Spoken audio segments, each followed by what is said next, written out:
Apcas, que no te lo cuenten. Escúchalo. No estamos ante una victoria más, sino ante una de esas actuaciones que obligan a mirar al ciclismo español con otros ojos. Paula Blasi no solo ganó ayer la Amstel Gold Race, rompió un techo histórico que parecía reservado siempre a otras banderas.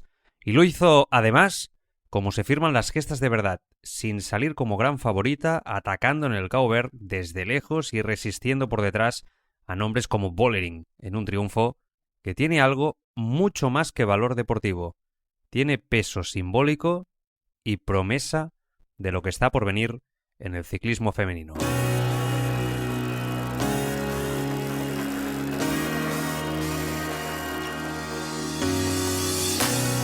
Escapa, la tienda líder de ciclismo en España. Bienvenidos a Escapa Podcast, tu podcast de ciclismo. Presenta Joan Prats.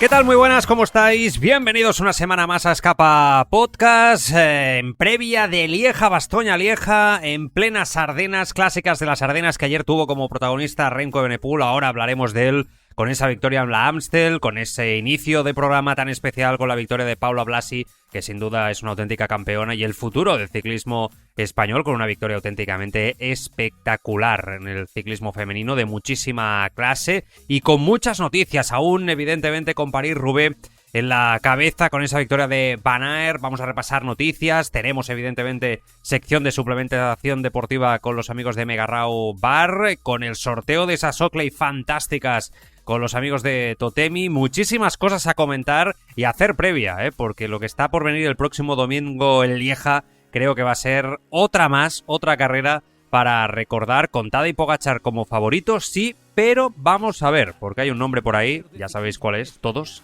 que amenaza o quiere amenazar la victoria de Tadej. Insisto, no me enrollo más, muchas cosas a comentar. Bienvenidos una semana más aquí a Escapa Podcast. Esto es Escapa Podcast, con la colaboración de Tiendas Escapa, Megarrao Bar, la mejor suplementación deportiva para ciclistas, y Totemi, la app para ciclistas que transforma tus kilómetros en premios. ¿Todo el día chupando rueda? Este es tu podcast, Escapa Podcast.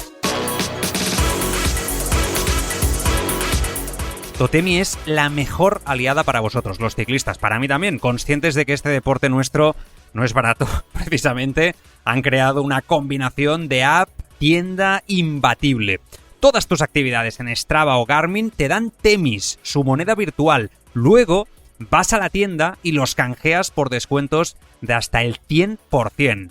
Mola, ¿no? Bueno, yo estoy enamorado, la verdad. Además, si eres de los que entrena muchísimo, como yo, y muchos de vosotros entrenáis mucho, que sabemos que estáis todo el día ahí dándole, te recomendamos su versión premium. Por 3 euros al mes te llevas el doble de Temis. Puedes ahorrar más de 700 euros al año. Y para empezar bien la colaboración, sorteazo de los grandes. Si haces la misión Podcast Escapa en Totemi, tenéis que entrar ahí, la buscáis, misión Podcast Escapa en Totemi, antes del 15 de mayo, puedes llevarte unas gafas Oakley BXTR. Son espectaculares. Y atención, porque solo tenéis que hacer esa misión dentro de Totemi Podcast Escapa. Gafas Oakley BXTR. A mí me encantan. Cuantas más veces hagáis la misión, más opciones tenéis de llevaros estas gafas espectaculares. Pues ya lo sabes. Totemi, con 2 Es. Con Totemi, tu esfuerzo tiene recompensa. Esta semana, ¿en ascenso y en descenso? Bueno, pues ascenso para Remco Evenepoel, grandísima victoria ayer en la Amstel, se le escapó el año pasado, pero por fin tiene esta Amstel Gold Race, atacando de lejos, yéndose en ese grupito con Gregoire y con el bueno de Esquelmós, y al final con Esquelmós se batieron en el sprint. Se nota que Remco Evenepoel confía muchísimo en ese sprint, que ha mejorado, él mismo lo ha reconocido en diferentes ocasiones, que ha entrenado mucho esa velocidad porque cree que hoy en día es básico en grupos reducidos, y sin duda se está demostrando. Buena victoria, una de las victorias más importantes, dijo ayer él, de su carrera y sin duda de la temporada, y un palmarés espectacular el de Remco, con Vuelta a España, con un Mundial, con 2 Liejas, con la Amstel, con los Juegos Olímpicos de París 2024, con la Crono de París 2024, 3 clásicas de San Sebastián. De hecho, no ganaba una prueba de una carrera, no por etapas, desde la Clásica San Sebastián 2023, el bueno de Remco Evenepoel. 3 mundiales contra el crono, el UAE Tour, un Tour de Polonia, la Vuelta al Algarve, la Flecha Brabanzona, el europeo contra el reloj y algo más, y mucho. Estas son las más importantes. Sin duda, un palmarés espectacular y vamos a ver, ¿no?, si se dan las circunstancias para que esta semana pueda ampliarlo. Y el descenso, vamos a poner aquí, yo creo, un poquito al CAU, sin duda, de Juan Ayuso en las Ardenas. Teníamos muchas esperanzas del ciclista español, o puestas en el ciclista español, de que pudiera estar en Ardenas y competir. De hecho, era uno de los grandes objetivos de la temporada del Lidl Trek y del propio equipo del Lidl Trek, aunque es verdad que con Esquelmós tiene una baza ahí muy importante. Pero CAU en las Ardenas, lo anunciaba el equipo el 16 de abril, el pasado jueves. Las pruebas médicas realizadas después de la Itzulia mostraban esa infección viral reciente que ya le había obligado a abandonar, y el español pues no estará listo para volver a la competición. Vamos a ver cuándo vuelve Juan Ayuso, porque es verdad que ahora ya se te va a tener que centrar en la preparación para el Tour de Francia, primero que se recupere definitivamente y que llegue a ese sí, el grandísimo objetivo de la temporada para Juan Ayuso en el Tour, donde va a tener una prueba de mucho nivel y donde él tiene puestas grandísimas esperanzas en hacer un gran papel y poder estar lo más arriba posible en la clasificación general final. Esta semana da el hachazo. Bueno, pues el hachazo. Vuelven los kilómetros Red Bull en el Giro 2026. Red Bull y el Giro de Italia, lo anunciaban esta semana, van a estar en las 20 etapas del Giro, que se acerca ya. Es el 8 de mayo, recordemos que sale desde Bulgaria. Colocados estos kilómetros Red Bull mucho más cerca de meta para que tengan mucho más impacto en la general, reparten 6, 4 y 2 segundos de bonificación. A mí me parece muchísimo. La mayoría, como digo, van a estar en los últimos 20 kilómetros, y algunas declaraciones de esta semana, por ejemplo, de Vincenzo Nibali, diciendo que estos kilómetros Red Bull van a ser decisivos en la general. Con Jonas Vingegaard, recordemos, como gran favorito. Muchos lo pedimos el año pasado, que estuvieran mucho más cerca de meta, que jugaron un papel importante, y bueno, parece que han hecho caso. En el Giro prueba, es valiente, y vamos a ver cómo sale, un aliciente más para no perderse a partir del 8 de mayo este Giro de Italia, que como siempre en Escapa, con las grandes vueltas, haremos programa cada día, después de cada etapa. A veces ya sabéis que juntamos un par de etapas y es una etapa intrascendente al sprint, etcétera, pero prácticamente todos los días hay programa. Habrá podcast post Giro de Italia, podcast post Tour de Francia y evidentemente podcast post Vuelta Ciclista España, un año más acompañándoos después de cada etapa. ¿Todo el día chupando rueda? Este es tu podcast, Escapa Podcast. Hola, soy Juan Ayuso y yo también escucho Bici Escapa Podcast. Chao, chao. Porque te gusta mirar la vida encima de una bicicleta, te mereces la bici de tus sueños al mejor precio. Escapa, un mundo de bicicletas. Hazte con todo tipo de bicis, accesorios, rodillos, vestuario, el mejor servicio y atención siempre con los mejores profesionales, las mejores marcas y los mejores accesorios en nuestras tiendas en Sabadell, Girona, Barcelona, Madrid, Tarragona y Castelló, y también en biciescapa.com, con servicio de entrega en 24-48 horas. La mayor exposición de bicicletas eléctricas del mercado, más de 1000 bicicletas en stock. Un mundo de bicicletas en Escapa. Si tu marca vive el ciclismo, este es tu sitio. En Escapa Podcast conectamos cada semana con miles de ciclistas reales, apasionados y activos. Carreras, tiendas, nutrición, tecnología, destinos. Tu proyecto puede formar parte de esta comunidad. ¿Hablamos? Escríbenos a info@abcast.com. Repito, info@abbcast.com y pedalea con nosotros. Globero, amateur o profesional, todos en grupeta en Escapa Podcast.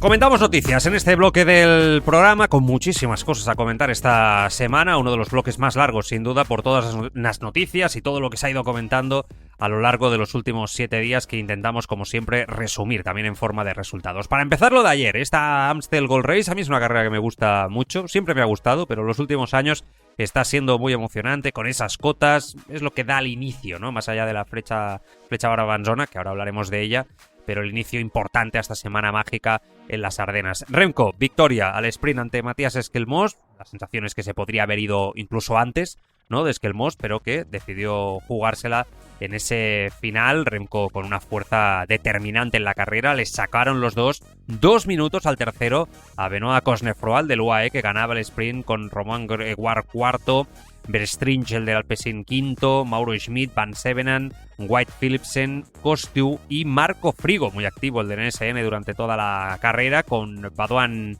11º y Johnny Zaguirre de Cofidis, que sigue con un gran estado de forma, acabando 12º por delante de Dorian Godón del Grosso, Pello Bilbao Aramburu entre los 20 primeros. Buena actuación en general de los ciclistas españoles. Se nota que las Ardenas encajan mucho mejor porque, bueno, siempre ha sido así, ¿no? La carretera se empina y evidentemente este tipo de cotas sin tanto adoquín, pues evidentemente, o prácticamente sin adoquín, pues van mucho mejor a los ciclistas españoles, y ya ves por ahí también nombres como Fernando Barceló, como Camprubí, como Roger Adrià, que se dejaron ver, nombres quizá bastante que esperábamos un poquito más de ellos, algunos como Wayne Simons, por ejemplo, que acabó 28º, bastante lejos. Es verdad que con, bueno, Remco Evenepoel siendo muy favorito al resto.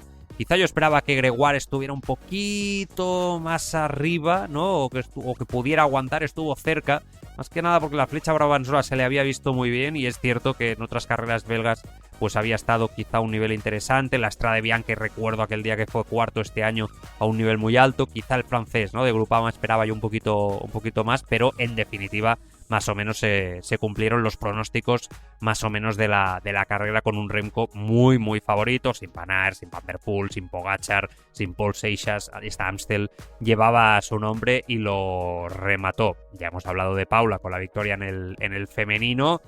Aparte de ello, bueno, en la previa de estas Ardenas se sabía, aparte de Juan Ayuso, que Ben Healy, que podría haber sido otro de los nombres interesantes de la Amstel, pues también se perdía toda la semana de las Ardenas. Recordemos que se cayó en el reconocimiento de la crono de la Itzulia, de la Vuelta al País Vasco, y el irlandés de 25 años que tiene una fractura no desplazada del sacro y por lo tanto no va a poder estar en La Lieja el próximo domingo, en uno de los monumentos que mejor se adaptan a sus características. Un nombre importante, una mala noticia sin duda, y que se recupere en el EF.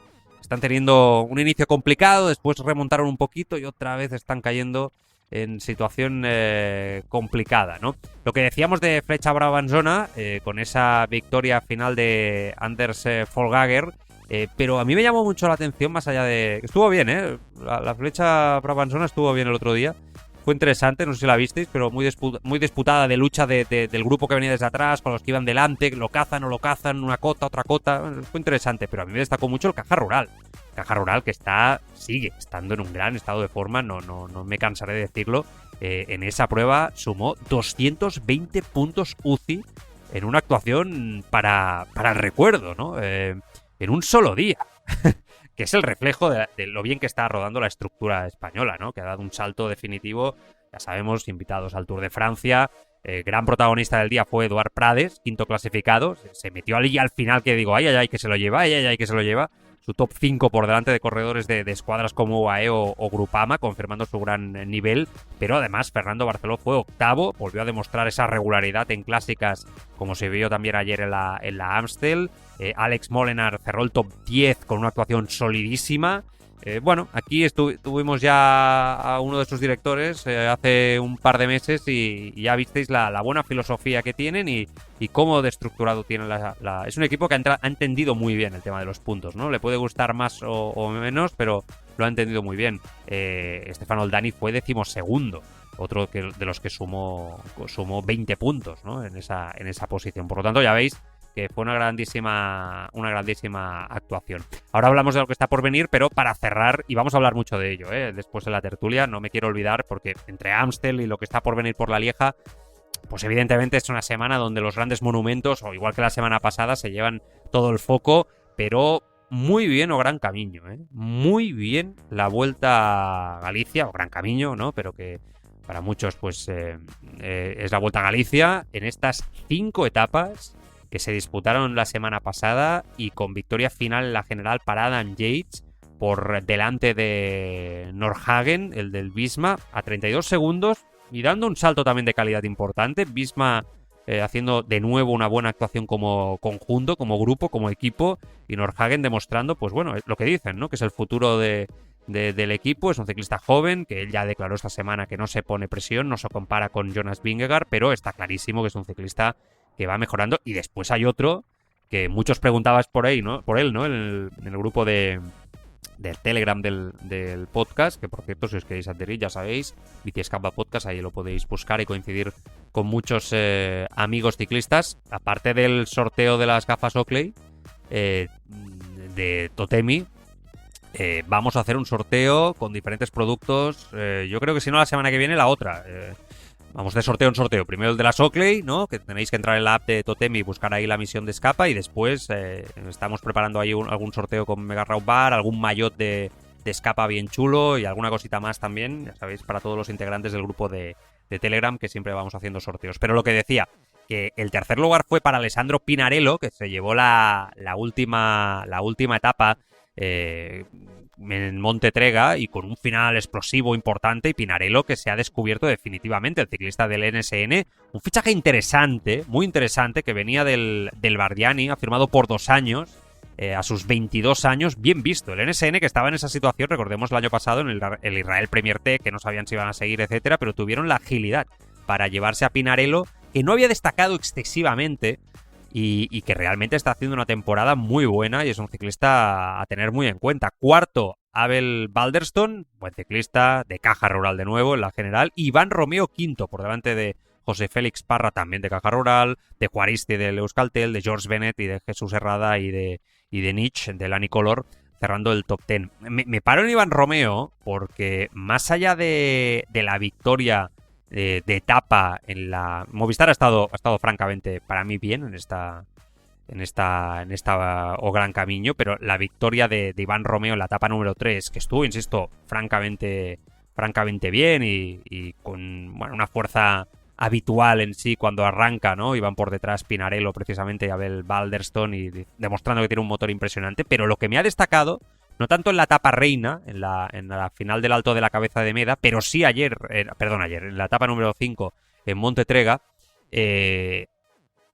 aguantando con los mejores, ¿eh? O sea, Iván Romeo llegó cuarto hasta prácticamente el final. Adam Yates, Pinarello y Nordhagen no lo soltaron, ¿no? Por lo tanto, importante. Y después el nivel de Adam Yates en la prueba, con un recorrido precioso, por cierto, con unas imágenes brutales, un recorrido exigente, bien trabajado por todo el equipo de Gran Camino. No sé, a mí me ha gustado mucho, pero Adam Yates, qué fino es, qué fiel puede ser a Adam Yates cuando vas con él a una carrera, ¿no? Sea cual sea, ¿no? Siempre preparado. Ahora va a hacer una preparación en altura para preparar el Giro de Italia, pero es una garantía absoluta de ciclista. Es verdad que ves sus números y dices, es una máquina, ¿no? Claro, lo comparas con Pogačar, con Seixas o con alguno de estos y dices, bueno, claro, él va a tope, es un gran ciclista, mueve cosas y números espectaculares, ya lo ha dicho él. Hace 3 o 4 años estaría luchando por un Tour de Francia con estos números, pero hoy en día no te valen, ¿no? Porque la evolución es tremenda. Pero qué fiable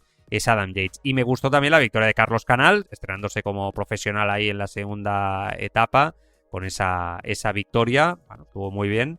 Y la verdad es que, bueno, una prueba definitiva que merece nuestros comentarios. La general de por equipos se la llevó Caja Rural, el equipo de moda, por delante de Visma. Insisto que es que se están saliendo. Están haciendo y compitiendo muy bien, la verdad. Tomás Conte fue expulsado de la Gran Camino mientras lideraba la clasificación de la montaña tras un incidente. Él afirma que un ciclista de Movistar lo bloqueó en pleno ataque, causando una caída. Intentó poner su mano en la parte trasera del ciclista de Movistar para evitar caer y le dijeron expulsado, porque es un peligro absoluto, ¿no? En ese sentido. Bueno, ¿qué está por venir esta semana? Es una semana de esas especiales, ¿eh? Todas lo son en primavera, pero bueno, con las Ardenas ahí, antes de mirar ya el Giro de Italia y encararlo. La Flecha Valona el próximo miércoles, ya sabéis, con Remco Evenepoel como protagonista y no sé si máximo favorito, porque a mí algo de Seixas me deja duda.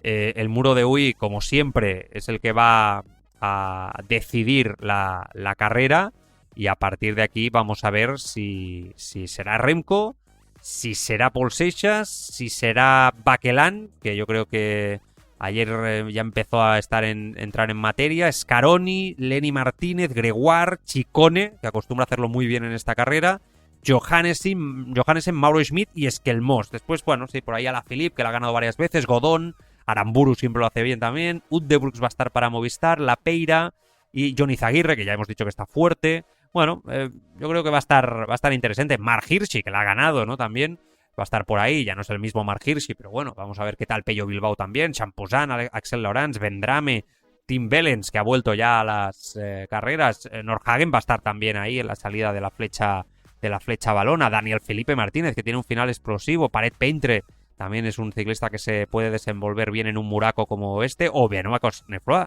también. Guillem Martin, Alessandro Covi, Ben Talet. Bueno, nombres importantes. Van Etbel, os diría también, es otro nombre interesante. O Roger Adrià, estos dos bajando un poquito el nivel. O Víctor Lafay, ¿no? También, que han bajado, son ciclistas que en este tipo de pruebas. O Dylan Teuns, ¿no? También en el pasado lo hubieran hecho muy bien, pero claro, evidentemente han pasado los años, su rendimiento ya no es el mismo, Kwiatkowski tampoco.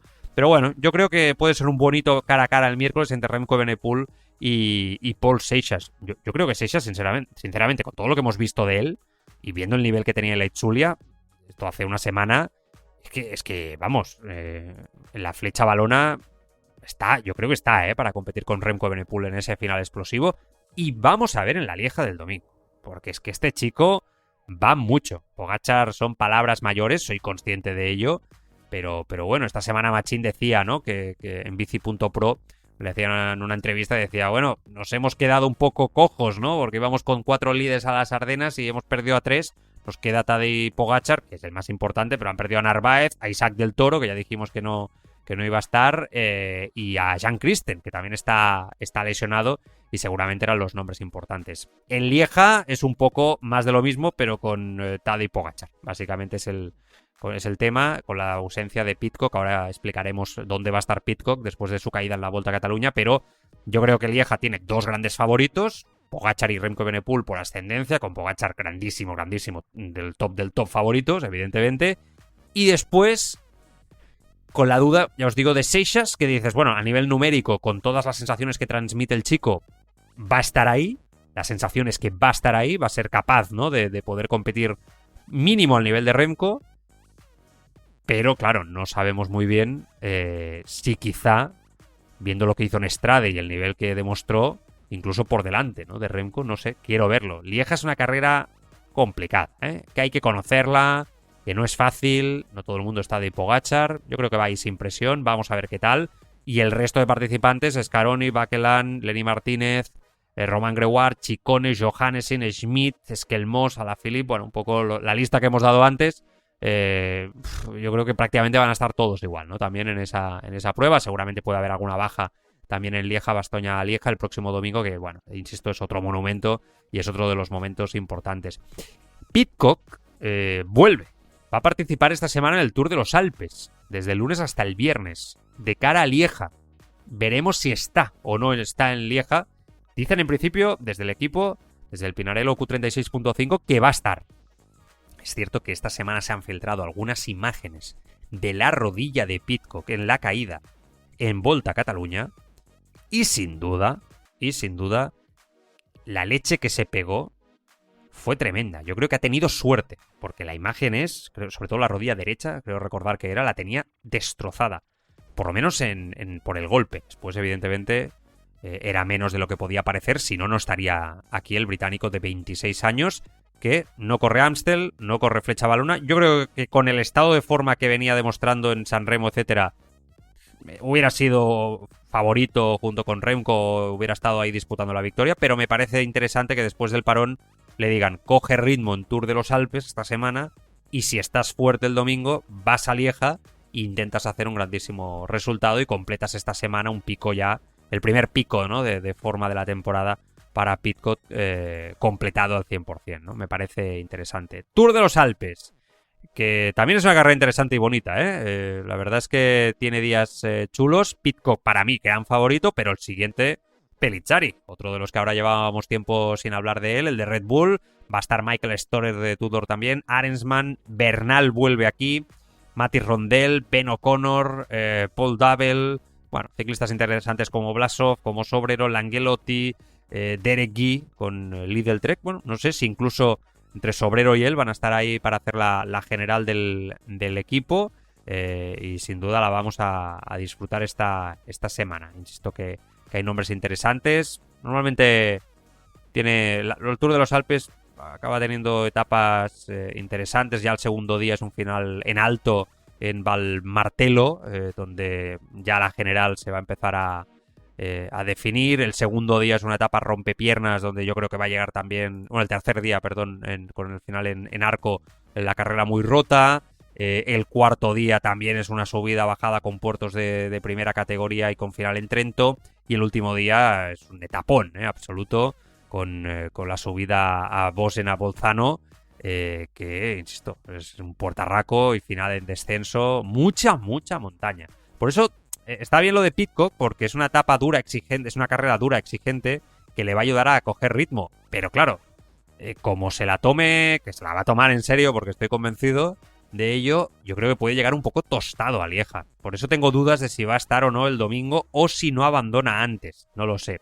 Y después se disputan también las 4 etapas de la Vuelta a Asturias, que tiene final en Oviedo, bueno, salida y final en Oviedo, y que vamos a disfrutar esta semana también en esos 605,7 kilómetros de total, y con nombres importantes también, como Baroncini, como Nairo Quintana, como Julius Johansen, Rodrigo Contreras, Adrià Pericas va a estar por ahí también, mucho colombiano, porque va a estar el Nu Colombia y van a estar ahí por ahí luchando. Pero bueno, una carrera que también es bonita siempre de seguir.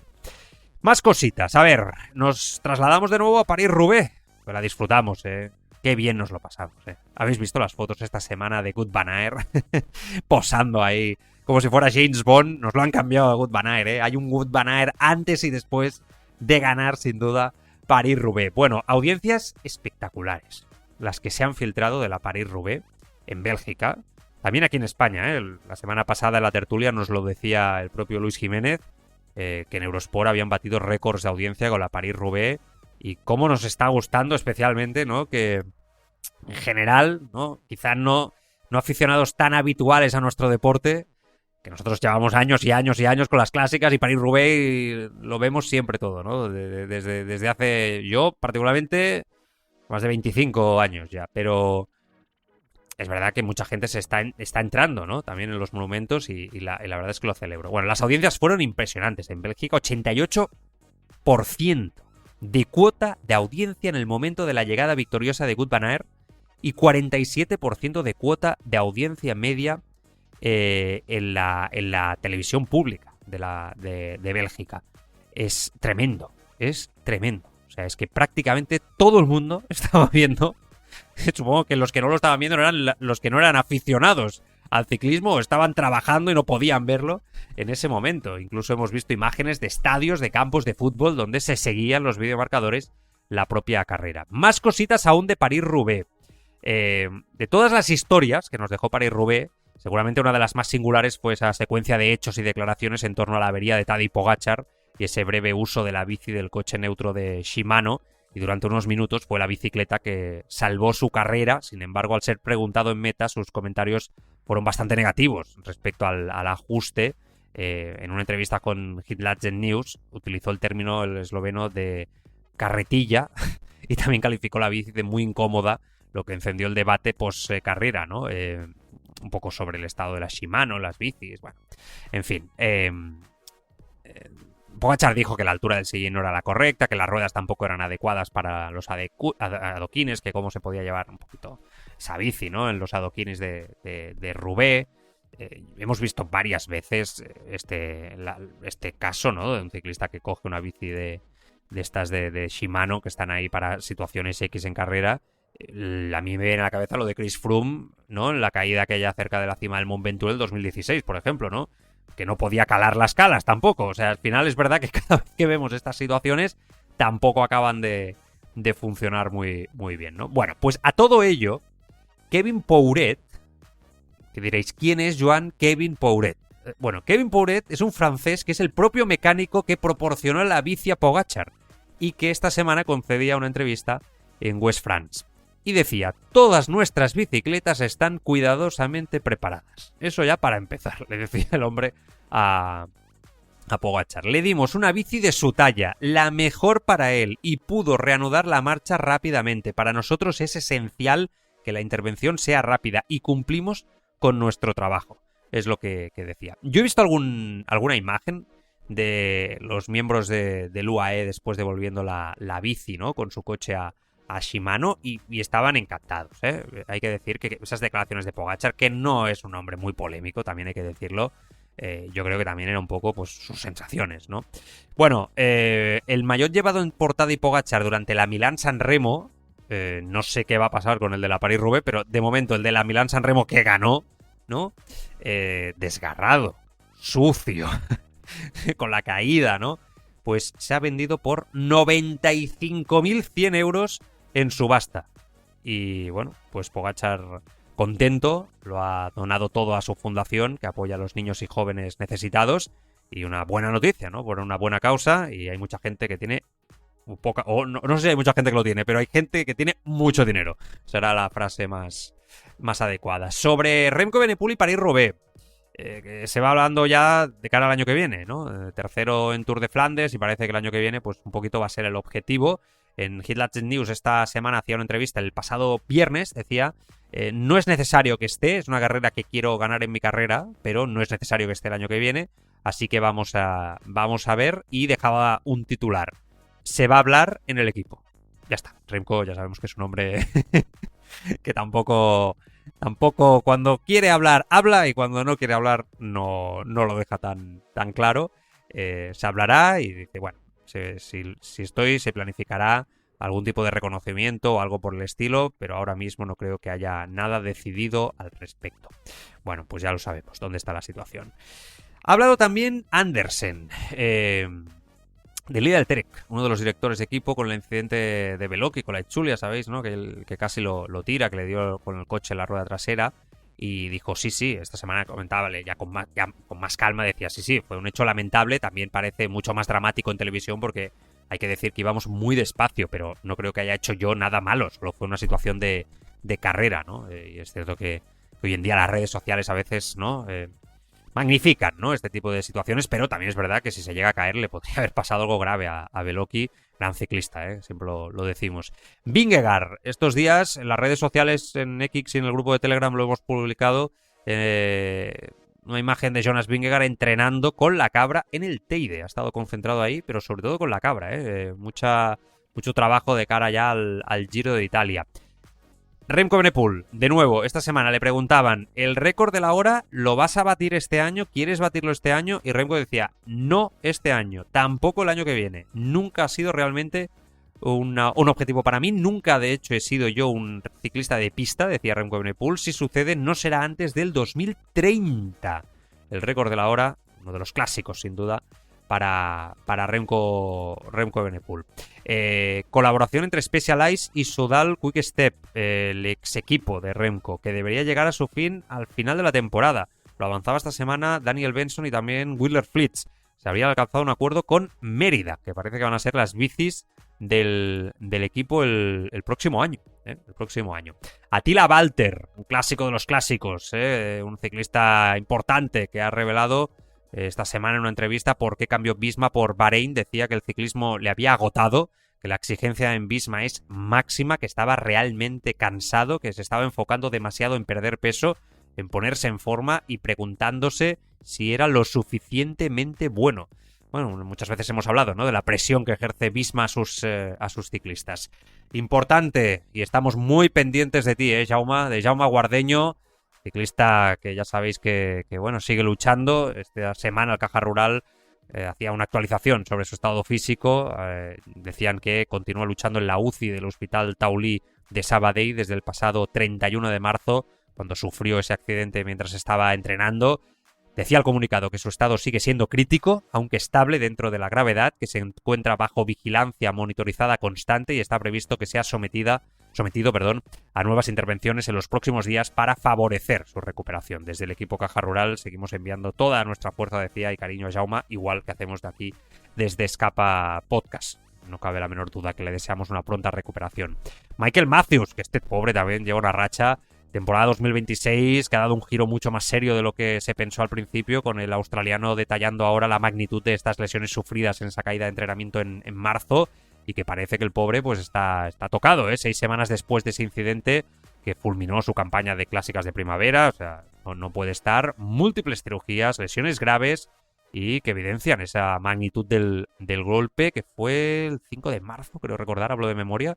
Tuvo una fractura abierta en el brazo, tendones también tocados en un pulgar, se rompió la muñeca, el pulgar izquierdo creo que era también. Bueno, lo operaron varias veces y ahora vamos a ver cuándo puede volver, ¿no? Supongo que va a ser gradual, poco a poco. Lleva ya 6 semanas fuera y bueno, va a ir entrando en dinámica, ¿no? Evidentemente, el bueno de Michael Matthews. Paul Seixas. El futuro de Paul Seixas. Que este es el tema. El futuro de Paul Seixas, que sin duda se ha convertido en una de las historias más seguidas del ciclismo. Se ha hablado, yo creo, ya de todos los equipos de Ineos, de UAE especialmente. La sensación sigue siendo de que él, yo creo que UAE le hace tilín. Se ha hablado de Red Bull. Incluso he leído por ahí de Visma, pero yo creo que esto lo descartaría claramente. Y de Decathlon, que es su equipo al fin y al cabo, ¿no? Bueno, pues parece que la situación ha trascendido ya claramente el ámbito deportivo. Según Eurosport, publicaban esta semana, Emmanuel Macron se ha implicado personalmente en los esfuerzos por mantener al joven de 19 años en el Decathlon en medio de un creciente interés por todos estos rivales, ¿no? Se afirma que el presidente francés ha respaldado los intentos del equipo para cerrar una ampliación de contrato e incluso ha contactado con el entorno de Seixas para convencerle de que se quede en Francia. Vamos a ver, ¿no? Aquí ya lo comentamos, en su día, que parecía que incluso estaba en el gobierno francés, había salido alguna noticia en Francia que estaba dispuesto, ¿no?, a implicarse económicamente, ¿no?, para que tuviera la capacidad de pagar lo que quizá otros equipos le iban a pagar. No sé si eso va a cambiar mucho las cosas. Yo insisto que sería una buena noticia, por supuesto, que no en ningún caso fichara por UAE. Es que nada por el cara a cara con Tadej Pogačar, que yo creo que es lo que nos importa a todos, ¿no? Viendo el nivel del chico. Pero también es verdad que he leído por ahí que a Seixas le hace ilusión correr al lado de Tadej Pogačar y aprender de él. Es una mentalidad que, si se confirma, bueno, es un poco diferente, ¿no?, a la de Pogačar, y que también yo creo que todos estos chicos que han crecido viendo las barbaridades de Tadej Pogačar, entendedme lo que voy a decir ahora, me da la sensación que están un poco, o sea, que lo idolatran y que ven que lo que hace este tipo es un extraterrestre, y que Paul Seixas está moviendo números impresionantes y seguro que es muy ambicioso, y sus declaraciones en la Itzulia yo creo que ya lo dejaba claro, que es un ciclista valiente, que es ofensivo, pero que también Pogačar, es que seguramente te estás batiendo a Michael Jordan, ¿no?, por decirlo en el ciclismo, al mejor de la historia, ¿no?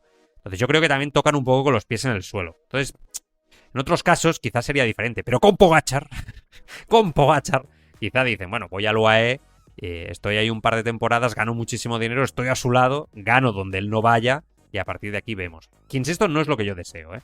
Para acabar con este tema, recordemos que en 2022 Macron ya desempeñó un papel visible para asegurar la renovación de Kylian Mbappé con el PSG, con el Paris Saint-Germain, interviniendo en un momento crítico en las negociaciones. Ese precedente reaparece ahora con este tema de Seixas, hay que recordarlo. Bueno, veremos qué decide. Esta semana, Pedro Delgado, Perico, declaraba en Agencia F que Seixas va a ser en 2028, decía Perico, el corredor que va a poner en apreturas a Tadej Pogačar. Dice, Pogačar va a tener que reinventarse para poder seguir siendo un dominador. No creo que Paul Seixas sea Pogačar, porque Pogačar es un corredor que se adapta muy bien a carreras de un día, del pavé, como si son adoquines, grandes vueltas, etcétera, pero ponía un poco la fecha, ¿no? Pogačar parece un alien, es un extraterrestre, porque no es que ya sea bueno, es que respecto a otros buenos sigue yendo un paso o 2 puntos por encima, es increíble, decía Pedro Delgado, pero sí que es verdad que le señalaba, ¿no?, al bueno de Seixas. Otra cosa es cuando tienes dos corredores y Seixas se pone a su nivel, tendrá que reinventarse, tendremos que encontrar una nueva versión de Pogačar, que es bonito porque primero has ganado por poderío y luego te tienes que reinventar. Ese segundo papel va a ser interesante para ver cómo se reinventa y cómo lo hace. Creo que cuando gana uno por fuerza todo es mucho más fácil, el mérito lo tiene, pero es un mérito a nivel deportivo porque gana por aplastamiento, no porque haya planteado una carrera espectacular. Bueno, está convencido Perico, ¿no?, al que siempre hay que escuchar, que sí, que el bueno de Seixas va a llegar a su nivel y va a obligar a Pogačar a reconvertirse, ¿no? Parte de temporadas. Veremos si tiene razón o no. El domingo, en el cara a cara entre los dos, vamos a ver el nivel. Thibaut Nis, que está de vuelta ya tras su lesión, posterior cirugía de rodilla, se ha perdido un tramo importante para él de la temporada, 4 largas semanas, declaraba esta semana, pero estamos de vuelta, la rehabilitación y la reconstrucción ya pueden empezar, vamos a ver si en el segundo tramo de la temporada lo tenemos entre nosotros a buen nivel. Pablo Torres, que no está viviendo una temporada sencilla, el ciclista español, joven promesa del ciclismo español del UAE, por suerte es tan solo un pequeño bache que superar para una de las mayores promesas, insisto, del ciclismo español. Todavía mucho por aprender, por crecer, por disfrutar, pero el del UAE, que llegó al primer equipo el pasado año y ha firmado hasta 2030, esta semana, pues el diario AS comentaba nuestro compañero y colaborador de este programa, Daniel Miranda, que sigue con molestias en la rodilla, que participó en enero, recordad, en 2 citas de la Challenge de Mallorca, que no salió del hotel, que ha estado días por ahí tratándose y parece que va a entrar a quirófano y va a tener mucha paciencia para el siguiente bloque de la temporada estar bien. Esta semana hablaba también Alejandro Valverde, hablando, creo que era una alianza entre Mitsubishi y la Federación Española de Ciclismo. Alguna declaración un poco sorprendente sobre Pogačar, que hemos comentado en el grupo de Telegram. Pero sí un titular, yo creo, muy importante, sobre todo lo que nos interesa de Valverde, el seleccionador español, ¿no? De, oye, ¿qué tal el ciclismo español? ¿No? Decía, hay motivos para estar ilusionados con el ciclismo español, queda mucho para el Mundial, pero a Ayuso se le puede dar bien, decía el bueno de Valverde, ese Juan Ayuso que, como hemos dicho antes, no está fino, está pasando por un momento complicado en la temporada, pero que en el tramo Tour de Francia, Vuelta Ciclista España, Mundiales, ¿no? Yo creo que ahí es donde quiere estar fuerte. Decía Alejandro Valverde después en Marca con Nacho Lavarga, decía, no le veo a Paul Seixas haciendo un top 3 en el Tour de Francia, es muy joven. Bueno, ya sabemos que de momento no está claro que vaya a estar en el Tour, si está finalmente veremos si está o no para ese top 3. Y finalmente una última noticia, y vamos con más cosas, aquí en Escapa Podcast, el Tour de Hungría ha retirado su invitación al equipo Pro Team húngaro MBH Bank SDB Telecomfort. Vaya nombres, los equipos. Esta decisión sigue a la suspensión provisional impuesta al húngaro Balin Makrai, de 19 años, por un control anormal al metabolito de la metandiona, un potente asteroide anabolizante. Por lo tanto, estamos hablando de doping.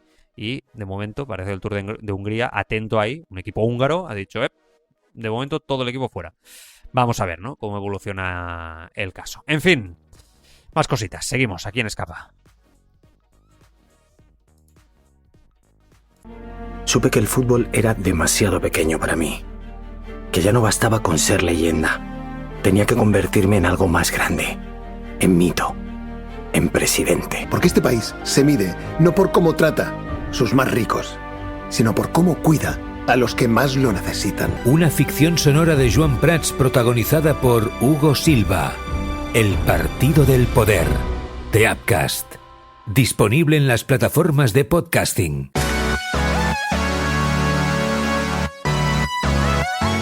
Abrimos ahora Combustible Ciclista by Mega Row Bar, la sección de Escapa Podcast dedicada a la nutrición y suplementación para rendir mejor sobre la bici con Paolo Tonarini. Toca cargar el combustible ciclista y toca hablar con Paolo Tonarini de nutrición y suplementación deportiva con los amigos de Mega Row Bar. Estas secciones de las últimas semanas que os están encantando, y la verdad es que estamos muy contentos de la recepción de estas primeras semanas y cómo habéis preguntado por producto, etcétera, y como siempre os decimos es que realmente funciona muy bien y detrás de todo ello está nuestro amigo ya habitual, Paolo Tonarini. Paolo, ¿qué tal? Muy buenas, ¿cómo estás? Buenos días, todo bien, todo bien. Bueno, la gente está muy contenta, ha ido probando producto, etcétera, y oye, están entusiasmados nuestros amigos ciclistas oyentes que nos escuchan. Guay, me alegro muchísimo. Bien, bien. Tiene que ser así. Bueno, a ver, vamos subiendo el nivel de las secciones. Vamos subiendo el nivel. Hoy creo que es el 5º episodio, si no me equivoco, contigo ya. Va pasando el tiempo volando. Y hoy esta sección, bueno, es un poco diferente a lo que veníamos haciendo. 10 errores más comunes. Hemos querido resumir 10 errores más comunes en nutrición para los ciclistas, ¿no?, que se cometen habitualmente y que a partir de aquí, pues evidentemente, Paolo, si tienes alguna recomendación también de productos, se puede hacer sin ningún tipo de problema. Yo voy diciendo y a partir de aquí me vas explicando, ¿no? El primer error que hemos seleccionado es salir a entrenar sin haber comido suficiente, ¿no? ¿Qué pasa realmente a nivel energético cuando salimos vacíos? ¿En qué tipo de entrenos es especialmente grave? ¿Y por qué? ¿Por qué durante algún tiempo había gente que incluso lo defendía, Paolo? Sí, bueno, las cosas en los últimos años han cambiado muchísimo. Es verdad que salir vacíos, la palabra ya lo explica. Salimos sin gasolina, salimos sin energía. Entonces, ¿qué pasa? Que puede ser que en los primeros minutos el cuerpo está reaccionando bien, pero ya a unos 30-35 minutos tenemos un bajón que no es tan fuerte, pero ya el rendimiento se va por abajo. Y esto es algo que es inevitable. Y además vamos gastando lo que es la materia principal de nuestro cuerpo, que son los músculos. Entonces, es un error bastante común, pero sí, es algo que debería, como decir, no acadir. Segundo error, comer demasiado tarde durante la salida. ¿Por qué muchos ciclistas esperan a tener hambre para comer o qué consecuencias tiene eso en el rendimiento, Paolo? Bueno, esto es típico porque, claro, cuando uno sale en bicicleta, al principio nadie tiene hambre. Y el problema es que cuando nosotros vamos introduciendo algo en nuestra boca, antes que el cuerpo empiece a utilizarlo, pasan unos minutos. Entonces, estos minutos son fundamentales porque si yo ya empiezo a comer cuando el cuerpo tiene un déficit de energía, aún más va a tardar lo que estoy ingiriendo a entrar en el círculo. Entonces, claro, ahí el rendimiento se va abajo y recuperarlo después viene difícil. Entonces, claro, por esto que siempre se recomienda comer entre 20 y 30 minutos, algo siempre, para mantener la energía constante. Claro, sobre todo también dependiendo del entrenamiento. Claro. Error 3, este es muy típico, subestimar los gramos de carbohidratos por hora, ¿no? Un poquito siempre pensar que no necesitamos tantos carbohidratos, ya lo dijimos en algunos programas anteriores, ¿no? Cuántos gramos por hora se está consumiendo realmente a nivel de ciclista medio, pero bueno, si lo quieres explicar también, y a partir de ahí es verdad que mucha gente lo subestima, ¿no? Respecto a lo que se necesita. No, bueno, he comido ya suficiente, ¿no? Quizá necesitas más. Sí, esto, mira, primero, yo lo veo muchísimo el peso de lo que tú te tienes que llevar, porque claro, haces una tirada larga, empieza a decir 4 barritas, 4 geles, 2 sobres de carbohidratos. Y yo, ¿dónde me voy a poner todo esto? Que pesa un montón, ¿sabes? Entonces, psicológicamente ya vas quitando cosas. Pero si tú vas a hacer el cálculo, hay estudios que ven que gente de élite que no llega a los 70 gramos. O sea, porque tiene siempre esa sensación como que, no, así me va bien. No, hay requerimiento, son 90 gramos, por ejemplo. Tienes que calcular 90 gramos. Todos los productos, que no sean solo los de Megabar, yo hablo de toda la empresa que hay en el mercado, siempre ponen la cantidad de carbohidratos y solitamente intentamos hacer como una programación de cantidad que sea alrededor de 30 gramos, porque así viene más fácil, porque uno dice, bueno, 2 barritas de 30 gramos son 60 gramos, un gel de 30 gramos, añado 30 gramos son 90. Entonces, 2 geles, una barrita, a la tercera hora ya tengo el requerimiento que necesito. Es mucho más fácil. Pero claro, parece mucho. Entonces, claro, esto juega mucho.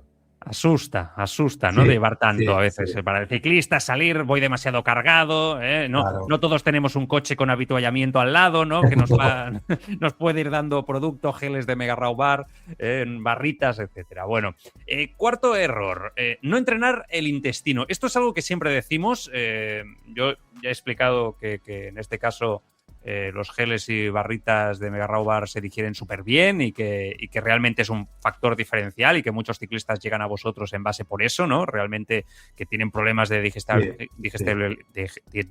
básicamente, que no me sale la palabra, de digestión, porque es verdad que cuando estás haciendo deporte y tal, algunas marcas, pues por lo que sea, sientan mal, en cambio, vosotros, ostras, esto lo habéis tratado muy bien, ¿no? Pero este concepto es clave, ¿no? ¿Qué significa exactamente entrenar el intestino, Paolo? Bueno, esto es verdad que se entrena, porque tú calculas, cuando tú empiezas a hacer deporte, cualquier tipo de deporte, pero el ciclismo, por ejemplo, requerimiento mayor de sangre lo tiene en la pierna. Entonces, que si yo empiezo a mover unos 300 vatios, 250 vatios normalizado, claro, el sangre se va a los músculos. Claro. ¿Qué pasa? Que lo quita de los órganos donde no lo necesita. Y el estómago, el intestino, son los primeros que van a, como le va a faltar sangre. Entonces, cuando yo voy a ingerir algo, en mi cuerpo no está acostumbrado a comer nada durante, ahí es donde hay los problemas. Entonces, se entrena porque hay que empezar poco a poco. Yo tengo corredores de montaña que, por ejemplo, ellos están probando ahora barritas de la nuestra, la dividen en 6 pequeños bocados. O sea, una barrita de 40 gramos, que son 9 centímetros, calcula que la dividen en 6 y va comiendo trocitos para que se acostumbren ellos a ingerir algo sólido y que el cuerpo se vaya acostumbrando. Entonces, es un trabajo que hay que, como decir, como entrenamos de fuerza, entrenamos de alimentación, ¿sabes? Y eso se puede hacer, por ejemplo, con un aumento de la ingesta cada 2 semanas, por ejemplo. Yo entreno 12 horas a la semana, cada 2 semanas voy añadiendo un poquito más. Y esto me va acostumbrando el cuerpo a absorber los nutrientes mientras estoy haciendo un esfuerzo grande. Muy importante. Sí, es muy importante hoy en día esto, porque si no, cualquiera que empiece con la suplementación o nutrición, ¿no? Es normal que se encuentre con este tipo de circunstancias. Error 5, beber mal o no hidratarse correctamente. A estas alturas aún seguimos cometiendo ese error. Mira que esto se ha dicho y se comenta desde hace tantos años, pero ¿qué errores vemos más, Paolo? ¿Falta de líquidos o mala planificación? Esto yo pienso, ¿sabes qué? Pienso que es más importante de la alimentación, porque tú piensas que la hidratación, nosotros el 65% de nuestro cuerpo es agua. Claro. Y claro, yo tengo reserva en mi cuerpo de grasa, de los músculos, donde yo puedo adquirir nutrientes para fabricar la energía que necesito, pero si me falta el agua y me falta los electrolitos que tendrían que estar en el agua, todo lo demás se cae abajo. Entonces, ahí, por ejemplo, el magnesio está envuelto en 600 funciones diferentes en mi cuerpo. Claro que si yo voy bebiendo solo agua o no bebo nada y me falta magnesio, obviamente empiezo a tener problemas. Pueden tener lo que ahora está hablando mucho, calambre, fatiga crónica, mal de cabeza. Hay muchísimos problemas que pueden surgir. ¿El sodio qué papel juega en todo esto? El sodio es fundamental porque es lo que tiene el agua en la célula y entonces te mantiene hidratado.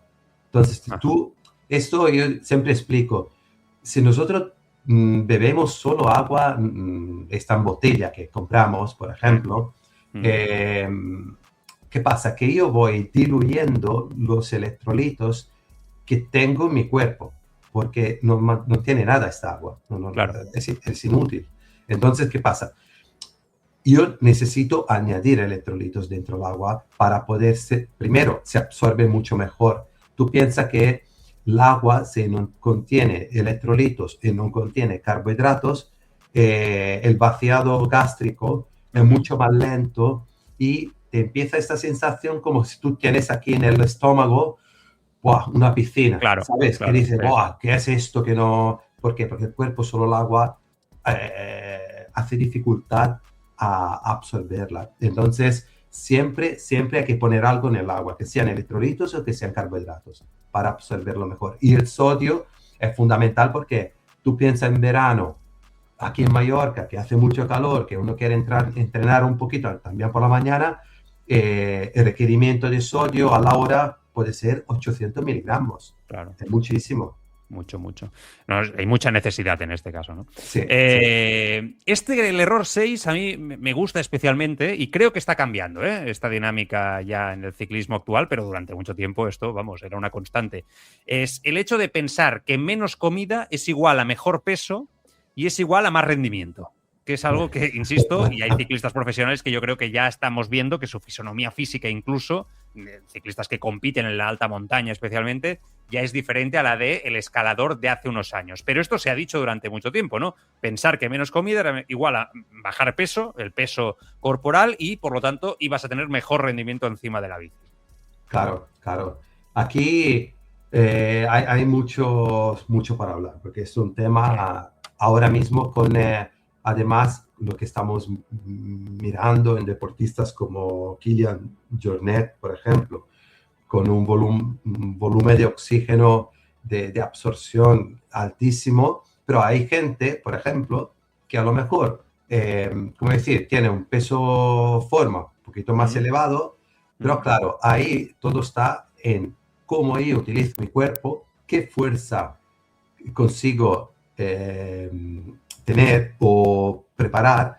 Entonces, claro, hay, por ejemplo, Van der Poel, que tú lo ves y dices, ¿cómo puede este tío que parece un culturista, que tiene muy grande, pero lo que mueve, ¿sabes? Entonces, cada uno es un mundo, cada persona es un mundo. Pero la verdad que esto de pensar que menos peso, más rendimiento, a veces es donde se va saliendo, por ejemplo, haciendo 3 horas sin comer o beber muy poco, y es donde tú gastas tu músculo. Entonces, en vez de mejorar, al final vas peorando. No, es que para mí, durante cualquier tipo de esfuerzo superior a las 2 horas, hora y media, como decir, es una obligación comer algo.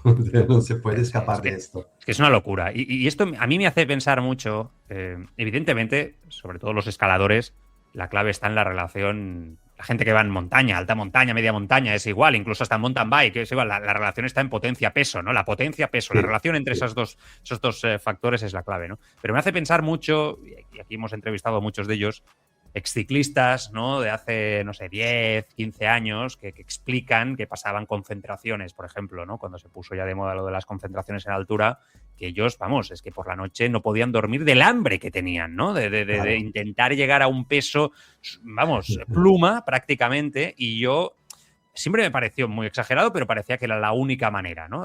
Fue una tendencia y ahora esto ha cambiado, ¿no? Y la verdad es que es bueno que sea así, muy bueno. Claro, además te digo, lo que yo siempre recomiendo, porque, por ejemplo, nosotros cuando terminamos una actividad física de 2 o 3 horas, el cuerpo se queda como acelerado, ¿sabes? Claro, claro.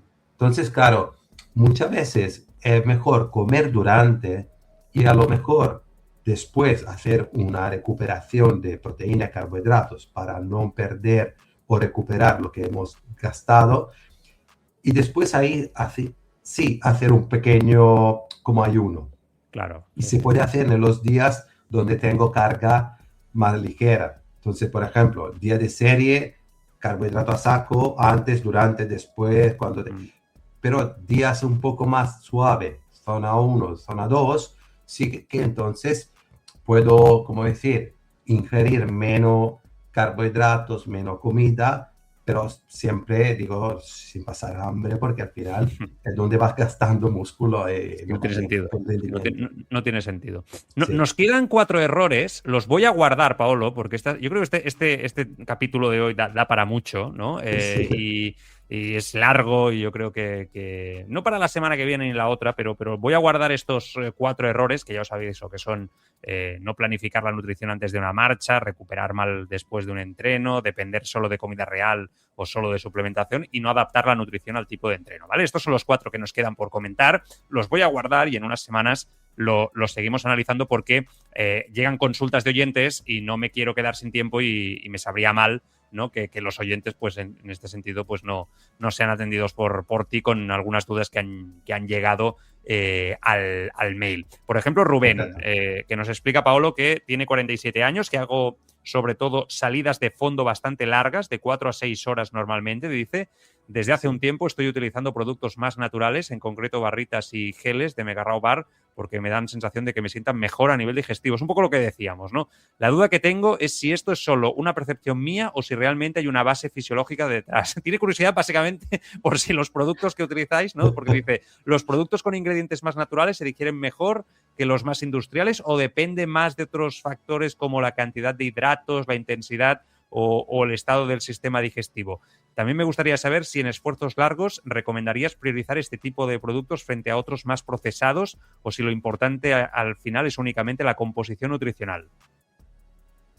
Bueno, esto es un tema donde nosotros en Megabar, pero todas las empresas, es un desafío diario porque, por ejemplo, en los naturales, lo que sí hay que cuidar muchísimo la cantidad de fibra, porque la fibra durante sabemos que espesas las heces y es más difícil de digerir, entonces puede tener problemas. ¿Qué pasa? Que nosotros estamos intentando cargar lo menos posible los productos de fibra y en algunos casos, como la barrita y los geles, lo estamos logrando. Ajá, y entonces, en este caso puede ser que nuestro producto específico para deportistas, que es natural completamente, puede tener menos problema de otros, que puede ser una barrita clásica natural que se puede comprar en una tienda como Veritas, por poner un ejemplo, ¿no? Sí, sí. ¿Qué pasa? La otra que es muy importante para mí, que ha sido esto un desafío muy grande, ha sido mantener un pH de los geles superior a lo que es la media del mercado. Porque para preservar el producto 2 años, el pH, por ejemplo, de los geles actualmente en el mercado es de 3,1, 3,2 de pH. ¿Qué pasa?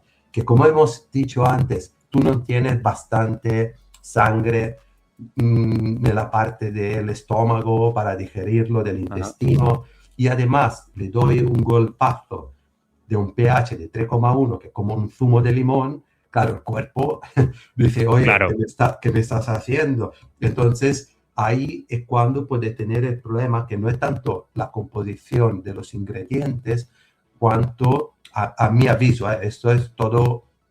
Yo siempre hablo de lo que son mis estudios y lo que yo pienso que puede ser lo que fastidia a veces el deportista. Entonces nosotros hemos intentado acortar un poco la fecha de caducidad a 1 año y dándole un pH que por ley me puede permitir vender el producto, que pero siendo más alto no molesta tanto como otros productos. Muy bien. Pues ahí queda la explicación para Rubén, era el oyente. Hay más consultas, pero las guardo para capítulos posteriores porque hoy ha sido una sección larga, densa y hay mucho a asimilar. Ya sabéis que os podéis pasar por megarraubar.com, ahí encontráis las barritas, los geles, los carbohidratos, las proteínas de las que vamos a hablar próximamente, porque es otro tema también que en ciclismo es importante. Y cualquier consulta, pues ahí las podéis hacer llegar, ya sabéis, a consultasescapa@gmail.com, consultasescapa@gmail.com, como ya habéis hecho muchos de vosotros estas semanas. Paolo, te mando un fuerte abrazo. La semana que viene más y mejor. Muchísimas gracias. Un saludo. Esto ha sido Combustible Ciclista by Megarraubar, nutrición y energía para ciclistas con Paolo Tonarini. Participa en nuestra comunidad, busca Bici Escapa Podcast en Telegram y comenta con nosotros la actualidad, etapas, competiciones y participa en el sorteo de regalos. Bici Escapa Podcast, ahora en Telegram.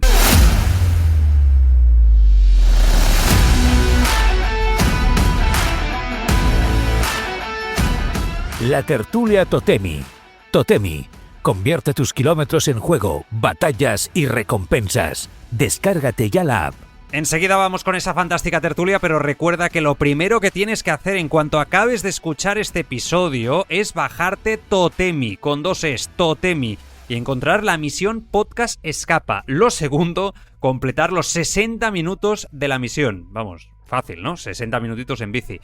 Y lo tercero, esperar a que se haga el sorteo y tener suerte. Cuantas más veces la hagas, más opciones tienes de llevarte el premio. Si no te tocan, puedes comprártelas más barato que en ningún sitio, y eso está aseguradísimo, gracias a tu esfuerzo en Totemi Shop. Totemi con 2 Es Shop. Totemi Shop. O cualquier otra cosa que encuentres en la tienda.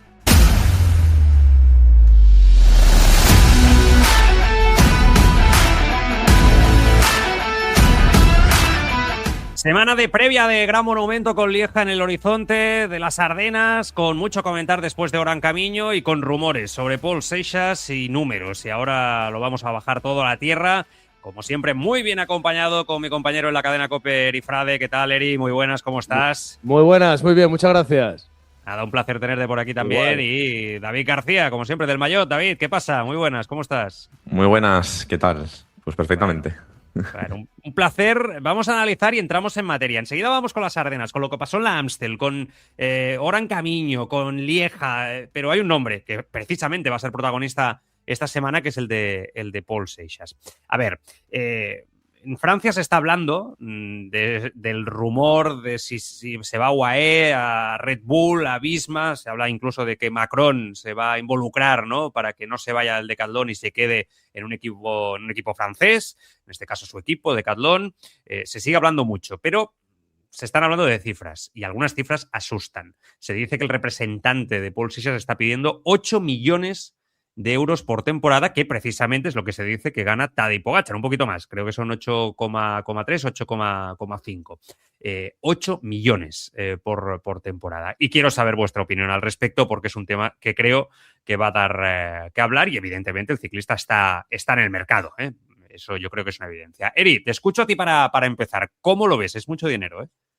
Sí, es mucho dinero, pero uno al final vale lo que estén dispuestos a pagar por él, y creo que nos pasa a nosotros también en nuestra propia profesión, que muchas veces vemos y sabemos, a veces por cuestiones propias y a veces por cosas que ves en los demás y en la gente que te rodea, que desgraciadamente para tu equipo, para tu empresa, para tu casa, vales lo que estén dispuestos a pagar fuera por ti.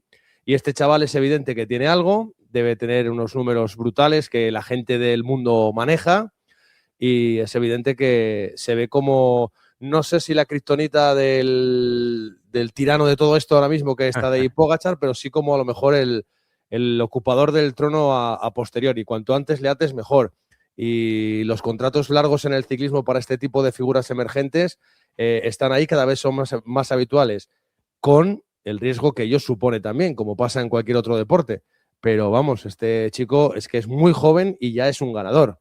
Y ahora hay que verle cómo se maneja cuando se vea las caras de verdad, por ejemplo, en la Lieja, de la que supongo que hablaremos luego, con Tadej Pogačar. David, ¿se lo pagarías? Sí, yo es lo que dice Eri. Al final, si alguien está dispuesto a pagar eso por ti, pues el resto de equipos tendrán que igualarlo. Yo creo que estas cantidades, evidentemente desorbitadísimas, es yo lo que creo que se tendría que pagar a un ya campeón, ya un ganador, un ciclista que haya demostrado, pero en este caso no se puede comparar con otros, con recientes que hemos tenido, que han cobrado también por encima del 1,5 millones, 2, Carlos Rodríguez, Juan Ayuso. Así, gente reciente que promete mucho, pero de la que no estás 100% convencido. Yo creo que este caso es distinto porque aquí están al 100% convencidos de que si no ocurre ninguna desgracia extradeportiva o alguna lesión grave, este chico gana 2 o 3 tours mínimo. Es un poco, yo creo, que la sensación que tienen todos los equipos que están en esa puja, y por eso las cantidades se han disparado tanto. Es muy amortizable además, porque si el francés que vuelva a ganar el Tour de Francia, ese no tiene que preocuparse más en la vida de nada, ni él ni su generación posterior, ¿eh? No. A nivel de impacto, marketing y todo lo que va a suceder en Francia, cómo lo van a, ¿no? Sí, está claro. Lo que pasa es que, bueno, sí que es verdad que estoy de acuerdo con lo que decís, pero también es cierto, Eric, que aún no ha ganado, ¿no? O sea, poniéndolo en el contexto de que es cierto que a Pogačar se le paga esta cantidad cuando ya ha ganado, ¿no? Y se le hace el contrato cuando ya ha ganado, ¿no? Algo muy importante. Y en cambio estamos hablando de que ahora, al que aún no ha ganado, ha conseguido una Itzulia y buenos resultados, pero aún no ha ganado algo grande, o sea, no ha derrotado un Pogačar, no ha ganado un Tour de Francia, un monumento, ¿no? Ya está exigiendo esas cantidades, ¿no? Y yo creo que es una tónica cada vez más habitual en el ciclismo, que se paga incluso por lo que va a venir, incluso antes de que venga realmente. Y yo no sé si esta tónica puede ser buena o mala. Bueno, creo que el mercado del ciclismo poco a poco se ha ido cambiando desde la servilleta firmada en un mesón hacia contratos muy parecidos a los que se están manejando el mundo del fútbol, y no solo en la cuestión de los fichajes, sino también en el manejo. Todos sabemos que los equipos están apretando muy fuerte a las organizadoras, sobre todo a ASO, para que el reparto del pastel televisivo sea de otra manera. que no tiene nada que ver con la del fútbol. En el fútbol el Claro. pastel se lo llevan los equipos y en el ciclismo se lo llevan las organizadoras de carreras. Entonces, todo está evolucionando, todo está cambiando y el talento en todos los deportes y en este también se está cazando cada vez más joven. Entonces, eso te obliga a hacer inversiones que, como aquí no hay traspasos, o generalmente no hay traspasos, pues las tienes que hacer directamente a una prima de fichaje que se esconde en un contrato muy alto. Y eso es lo que está pasando y lo que va a pasar y lo que va a hacer que se amplíen muchísimo las diferencias entre los equipos del primer tier, por así decirlo, y los que vienen detrás. Claro. Bueno, en fin, veremos cómo Y evoluciona también, David. Sí, Joan, remátalo, sí. No, sí, un detalle que en el deporte moderno, el deporte de los clips, de las redes sociales, del highlight, ya no es, creo, tan importante para lo que es tu contrato el ganar o no ganar. Es más el estar ahí, el que entres en el debate de, ahora con el que tenemos de Pogačar, ¿no? De si va a ser el mejor de la historia o no, con Vingegaard de si va a ser capaz de ganarle a Pogačar o no, con Seixas de si va a ser capaz este próximo domingo de ganarle la Lieja a Pogačar o no. Eso ya, el estar en esos debates, en esas conversaciones, eso al final también es para la marca, ¿no? Estar muy presente. Pasa en otros deportes, ¿no? Que estamos a veces más pendientes de a ver quién gana el Balón de Oro o a ver quién es All-Star, que luego del partido de un martes a las 9 de la noche o de un sábado a las 2 del mediodía. O sea, a veces en este deporte moderno también se está pagando mucho eso y por eso yo creo que esa inflación, ¿no? Ese subidón en los sueldos. Mucho marketing, al fin y al cabo, ¿no? Esto sí. no deja de ser eso, ¿no? Impacto, negocio y marketing. Bueno, veremos cómo evoluciona el tema, haremos un seguimiento y muy atentos esta semana al rendimiento de Pol Seixas. David, ya que estoy contigo, oye, la Amstel, buena carrera para Remco, la consiguió, yo creo, siendo muy dominante. Esta vez es que el Moss no pudo con Remco Evenepoel y no pudo dar la sorpresa, entre comillas, ¿no? Después de lo que había conseguido el año pasado. Una carrera que a mí personalmente siempre me gusta mucho. Tiene un gran final, es muy emocionante, es el inicio, ¿no?, importante de las Ardenas, más allá de la flecha brabanzona. Pero bueno, que ahí está Remco, que consigue un buen resultado y vamos a ver también esta semana qué tal, ¿no? David, estás por ahí, estás cerrado. Sí, perdón. Sí, yo creo que este año ha sido perfecto para Remco porque el año pasado recordemos que tuvo que tirar de Skelmos porque Skelmos decidió muy inteligentemente no pasar al relevo y cazó Remco a Pogačar, ¿no? Luego les pudo rematar el danés, un sprint que ya quedará para la historia porque fue tremendo. Y esta vez ha corrido con inteligencia, ha visto que tampoco, porque lo intentó en el Kauberg, en un par de ocasiones, ponerse a tope a ver si soltó a Gregoire, pero no pudo soltar al danés. Y al sprint, Remco está demostrando, yo creo, estos últimos 2 años, una explosividad que yo, no sé, hace 3 años igual, no sé si la tenía o no, pero me parece que está en modo killer. Y, oye, todas las carreras en las que no esté Pogačar, y ahora igual hay que meter también a Seixas. Por supuesto, ahora hablaremos. Tiene que aprovechar la Remco, sí. Está claro. ¿Qué te pareció la Amstel, Eri? Bueno, pues yo cuando vi que llegaban los dos en solitario a jugarse el mano a mano, no tenía ninguna duda de que Evenepoel se iba a imponer, y mucho menos cuando vi cómo iba el sprint. Cuando tú tomas la delantera y estás tan mosqueado y das tantos síntomas de nerviosismo, estás vacunado. Y bueno, fue un poco lo que pasó. Evenepoel creo que cada vez es más consciente de que donde no estén los otros 2 o 3 bichos, él tiene que dar la cara y, oye, Miguita está haciendo un palmarés absolutamente extraordinario, que a lo mejor se valorará más con el paso de los tiempos. No digo que no se valore, sino que se va a valorar más. Y bueno, creo que poco a poco se irá quitando también la historia de poder convivir y poder luchar una general de un Tour de Francia con los otros tenores. Y seguramente seguirá agrandando su palmarés, pero dándose cada vez más cuenta de que tiene que ir un poco a contracorriente. Eri, Mateo Jorgensen se cayó con muy mala suerte y se rompió la clavícula, se pierde las Ardenas. A mí, a ver, yo ya sé que lo que voy a decir no tiene ningún tipo de fundamento lógico porque sabemos que no va a pasar, ¿vale? No va a pasar porque Visma ha marcado la línea de que no suceda, pero no me parecería nada extraordinario que fuera así, ¿no? Se te cae tu principal baza en las Ardenas, que es Mateo Jorgensen, va a estar Nordhagen, que por cierto lo hemos visto a gran nivel en No Gran Camino, pero que aún no es lo mismo. Y tienes a Jonas Vingegaard en el Teide en una concentración en altura, entrenando prácticamente solo, el hombre ahí preparándose para el Giro de Italia. Ya sé que pues seguramente, no, insisto, no va a pasar porque Visma lo ha dejado muy claro y Vingegaard pues compite poco en clásicas. Pero a mí mi lógica, Eri, me dice, oye, Visma, un equipo top como este, se te cae tu principal baza, se rompe la clavícula, Vingegaard, no sé, o sea, la lógica me manda a decir, llévalo a las Ardenas. Ya sé que no va a pasar, pero es así. Sí, es evidente que Vingegaard tiene una manera de verlo diferente, que su explosión trajo consigo una manera de entender lo que se ha impuesto en el equipo y que en las 2 primeras temporadas se cargó de razones con las victorias en el Tour de Francia. Luego es verdad que esas victorias no tienen continuidad y claro, es que al final todo es una cuestión de calidad-precio. Pero estamos un poco en lo mismo de lo que hablábamos con Seisas, ¿no? Dentro de las negociaciones que puede haber entre una estructura, entre un grupo deportivo y un corredor, puede haber 1000, ¿no? Y en estas también está lo de yo elijo, dónde voy y cuándo voy. Y si quieres tenerle, pues le quieres tener con cómo es y con cómo piensa. Y va un poco por ahí la historia. También te digo que las clásicas de las Ardenas son las más cómodas para alguien que está incómodo en las carreras de un día. Tengo la sensación. Entonces, tampoco estaría de más a lo mejor apuntarse alguna a ver cómo estás, ¿no? Y verte un poco al lado de Pogačar y de los que quieren apuntarse a estos. Totalmente. David, ¿qué opinas al respecto? Bueno, yo creo que el objetivo que tiene Vingegaard entre ceja y ceja es el de ganar las 3 grandes vueltas. Entonces, al final, poner en un mínimo riesgo, porque yo creo que la Lieja sabe que no la va a ganar. O sea, sería más para Flecha, que es verdad que igual es una carrera que si no llueve, pues es más fácil. O sea, sí que es verdad que es una prueba de un día. Pero es que hemos visto también al propio Pogačar, recuerdo algunos años Valverde también haciéndose daño en Amstel.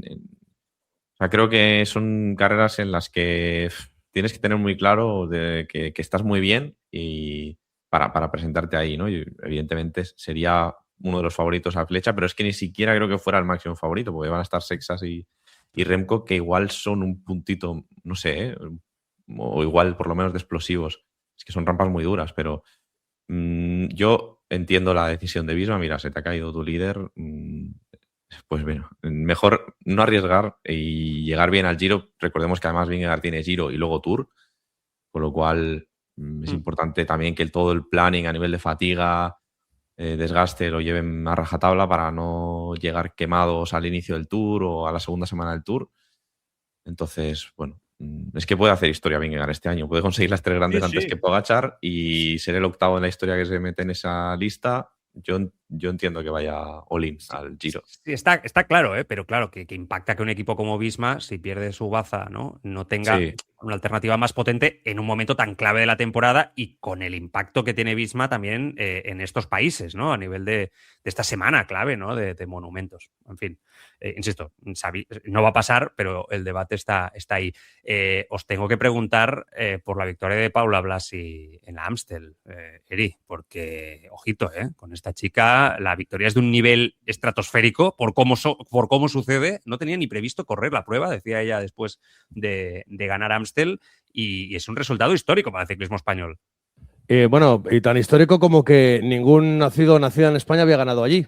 Claro. Y fíjate que hemos estado cerca y veces y que hemos tenido a españoles en el podium de la Amstel Gold Race masculina y nunca fuimos capaces de subir a lo más alto. Lo que creo que es más evidente y más importante, ya leyéndolo en clave un poco más global, porque en lo personal creo que es una de las victorias que pueden justificar una carrera deportiva casi por sí misma. Entonces eso ya lo tiene Paula Blasi, pero siempre parece que lo mejor está por llegar y tenemos que darnos cuenta que lo de Ruanda, que creo que es lo más importante del ciclismo femenino, no fue casualidad. Es evidente que está teniendo continuidad, que hay cosas que se están haciendo muy bien por parte de las chicas del ciclismo nacional, que campeona de Europa, Mundial Sub-23, ahora esto, la progresión es muy clara y creo que el desierto que parecía avecinarse después de lo que quisiera aguantar Mavi García, creo que va a ser menos desierto, ¿no? Y bueno, una vez más se cumple, que cuando parece que no va a haber nada, siempre aparece algo que puede que no sea tan brillante, porque lo que nos pasó en su momento con las generaciones de Indurain, Contador Purito, Samuel Freire, etcétera, etcétera, eso quizá fue un poco demasiado, ¿no? Pero es evidente que siempre aparece alguien con quien ilusionarse, con quien luego decepcionarse muchas veces, a qué agarrarse, y bueno, pues ahora mismo toca vivir la parte bonita y toca hacerlo con ellas. Y bueno, el ciclismo era uno de los deportes donde el matriarcado, que yo creo que se empezó en Londres 2012 en el deporte nacional, a la hora de llevarle a lo más alto y de subir escalafones en medalleros de grandes citas como los Juegos Olímpicos, que es la mayor de las citas, creo que en el ciclismo eso no se había terminado de plasmar y a lo mejor estamos en el camino de ello. Sin duda. ¿David? Sí, a ver, yo creo que lo comentaba en las declaraciones que me hicieron mucha gracia lo que decía Eric, que además se había quedado, no sé si lo ha dicho Eric, que se quedó en la neutralizada o justo al empezar. O sea, no lo he comentado.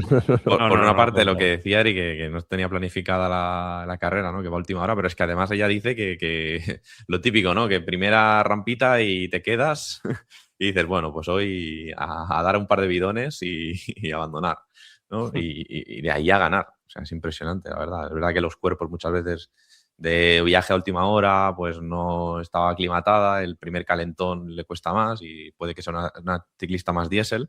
De hecho, la hemos visto como una muy buena fondista, ¿no? Estando muy arriba en las clásicas. Quizá no tiene esa punta de velocidad, porque yo la recuerdo en un par de clásicas llegando grupos de 5 o 6 y ella quedando de las últimas. Es algo que se puede trabajar, pero vamos, con tener ese instinto que demostró el otro día en Amstel, le va a valer, ¿no? El nivel en el ciclismo femenino va creciendo, el nivel medio, que yo creo que era lo que hace 10 años se notaba muchísimo, ¿no? La diferencia entre Van Vleuten, Van der Breggen, las 4 o 5 que había ahí arriba y el resto, había una diferencia abismal, y hoy en día estamos empezando a ver cómo pues hay más diversidad, hay más ciclistas que pueden aparecer a las que no puedes dejar ir, ¿no? Yo recuerdo alguna Strade Bianche en la que Van Vleuten dejaba 5 minutos a la gente que iba por delante y daba igual, ¿no? Y hoy en día ya eso no se puede hacer porque son muy buenas todas, así que muy bien, muy, muy contento, la verdad, por una victoria además así inesperada, ¿no? Porque los años de Valverde, Purito y tal, era como, venga, a ver si este año sí, a ver si este año sí, y luego por X o por Y al final no se daba. Y mira, cuando llega así por sorpresa, un poco como si hubiera ganado de repente, ¿no? Aquí Roger Adrià, que dices, bueno, es muy bueno, pero no te puedes esperar que vaya a ganar de repente un Amstel, ¿no? O sea que muy bien, muy bien. Bueno, vamos a entrar en la previa un poquito de lo que primero rápidamente Flecha Valona y después, evidentemente, Lieja el próximo domingo, ¿no? A ver, lo de Flecha Valona, que es la clásica de las Ardenas más, no, que siempre se decide igual. Al final, desde hace ya muchos años, con ese final explosivo de 1,4 kilómetros al 8,9% de pendiente media del Muro de Huy, que Valverde tan bien dominaba, ¿no? Y que realmente era espectacular ver el dominio que tenía de la subida, y que en los últimos años ha ido teniendo diferentes ganadores, pero que, bueno, siempre se decide en la parte final. A mí me preguntáis, y yo viendo que Pogačar no va a estar, yo viendo el nivel que tenía Paul Seixas, sobre todo de explosividad, porque yo creo que es una prueba muy explosiva esta, aunque esté Remco, y viendo que Remco ha mejorado en el sprint, y Bastien Bakelan, que es un ciclista que además se defiende bien en este tipo de subidas explosivas, y algún otro nombre por ahí. Yo creo que Aramburu, por el estado de forma que tiene, y Johnny Izaguirre, los dos de Cofidis, lo van a hacer bien también, y otros nombres, ¿no? Es que el Moss, etcétera. Pero es que yo creo que viendo la explosividad, Eric, que le vi en la Itzulia a Paul Seixas y los números que estaba moviendo, es que me parece que una explosividad en el Muro de Huy, yo creo que de los candidatos o de los participantes en Flecha no lo van a seguir. Tengo la sensación, me aventuro quizá muchísimo, pero yo creo que no lo van a seguir. Sí, no has dicho nada súper extraño, hombre. Hay que ver también cómo está, porque parece un poco más de sensaciones Boquelán, a lo mejor, ¿no? Que sí que te puede aguantar. Ahí un poco la clave es encontrar si se llega en grupo es un poco lotería. Es encontrar tu distancia, saber dónde tienes que hacer el cambio, lanzar el ataque e intentar sentar a los demás. Y pues el que más lejos lo intente y más aguante es un poco el que se lo lleva, pero el Muro de Huy, se te puede hacer muy largo. Yo creo que se llama así un poco por eso, ¿no? Que puedes verlo muy hecho y que quedan 300 metros y dices tú, venga, va, son 300 metros, pero son 300 metros que te atufan rapidísimamente. Entonces, va a estar tremendamente abierto. No sé si es el mejor escenario posible para Evenepoel el llegar con un grupo más o menos amplio al muro de Uy en su subida definitiva. Entonces va a depender un poco de cómo se desarrolle la carrera y si alguien tiene el equipo primero y luego la capacidad propia después para hacer algo más de lejos, que sería un poco romper con la historia habitual. Sí, Băcălan fue el segundo, el año pasado. Recordemos que ganó Pogačar y fue Kevin Băcălan segundo y bueno, se le vio bien, fuerte. O sea, hubiera ganado por delante de Pidcock o de Lenny Martínez o de Ben Healy si no hubiera sido porque evidentemente había el monstruo que está de Pogačar. Es verdad lo que dice Eri, David, de que la presencia de Remco Evenepoel cambia un poco la flecha balón a diferencia de otros años, ¿no? Porque sabemos que es un ciclista que es capaz de atacar en una de las cotas a 40 kilómetros y sí llegar, ¿no? A diferencia de otros grupos que cada año lo intentan y no llegan. Sí, hombre, romper una flecha balona estará al alcance de muy poquitos, y Remco es uno de ellos. Lo que pasa es que sin estar Pogačar, yo creo que Remco no va... Porque eso, intentar romper la carrera es asumir un poco que tú en el rush final no vas a ganar, ¿no? Que hay gente más explosiva, más rápida que tú. Y yo creo que Remco, que de ego va sobrado, él sabe, yo creo que ya sí que ha asumido que a Pogačar no le gana, pero en el tú a tú, pero con Seixas yo creo que todavía va a querer ser derrotado antes de intentar asumirlo. Y entonces yo creo que van a intentar ganar con Remco a ese sprint en Uy, ¿no? Yo creo que Seixas va a arrasar. O sea, es que creo que esa explosividad que tiene, tendría que cometer un error muy de novato, de a 600 de meta lanzarse y que se le hiciera muy largo. Sí que veo un segundo escalón. A mí me gustan los franceses, Băcălan, que ha dicho, y Lenny Martínez. A mí Lenny Martínez, un chico que me parece súper explosivo para lo pequeño que es, ¿no? Que no te lo parece y ha ganado ya. Es muy ganador. Es que es un ciclista que ha ganado 3 o 4 carreras en el World Tour de este estilo, de final. Bueno, en Romandía sí que era un puerto mucho más largo, pero en Dauphiné, en París-Niza, me parece que ganó con finales así, de mucha pendiente y muy explosivos. Pero yo, vamos, todo lo que no sea que gane Seixas, para mí sorpresón. Para mí también, Es que ya sé que es heavy lo que estamos diciendo, permitidme la expresión, ¿no? Pero es que este chico, los números que mueve y sobre todo en una subida tan explosiva como esta. Pero bueno, va a ser bonito, ¿no? El miércoles a ver qué sucede. Y después, evidentemente, ponemos el foco en la Lieja del domingo. Uno de los momentos clave de la temporada, precioso, con Tadej Pogačar teniendo ahí un objetivo clarísimo. Remco Evenepoel, que la ha ganado, sobre todo cuando Pogačar no ha podido competir o no ha estado. Y a partir de aquí, otros nombres, ¿no? El de Paul Seixas, yo creo que es el otro. Yo creo que es un primer gran enfrentamiento contra Tadej Pogačar, porque lo de la Strade estuvo muy bien, pero bueno, aún no había ganado una Etxulia y ahora ya tenemos claro que está moviendo registros estratosféricos, ¿no? Paul Seixas. Y vamos a ver, ¿no? Es verdad que Pogačar normalmente en la Redoute, ¿no? Ya tiene la carrera en los últimos años cuando ahí de alguna manera destrozada o controlada, ¿no? A su manera. Las últimas Liejas el año pasado pegó un ataque valiente y de lejos y nadie lo pudo seguir. Pero bueno, no sé si la presencia, Eri, de Paul Seixas cambia el planning o no de Tadej o no, o valentía absoluta y al cara a cara. Yo creo que Pogačar va a seguir su guión de siempre porque siempre lo ha hecho. De hecho, en el Mundial él rompe la carrera lejísimos porque le apetece hacerlo así a él y vemos que en un principio se queda con Ayuso y luego se queda con no sé quién y luego se acaba quedando solo. Y creo que no tiene ni que va a cambiar su manera de verlo y de entenderlo y de plasmar la carrera. Porque intentar seguirle puede ser el gran error muchas veces de sus rivales. Que también, ¿qué haces, no? ¿Qué haces contra él si sabes que te va a ganar en el 90% de las ocasiones? Entonces, yo creo que él va a correr como corre él y seguramente Seixas, con el descaro que tiene y con la juventud que tiene, lo que va a hacer es intentar agarrarse a su rueda todo lo que pueda.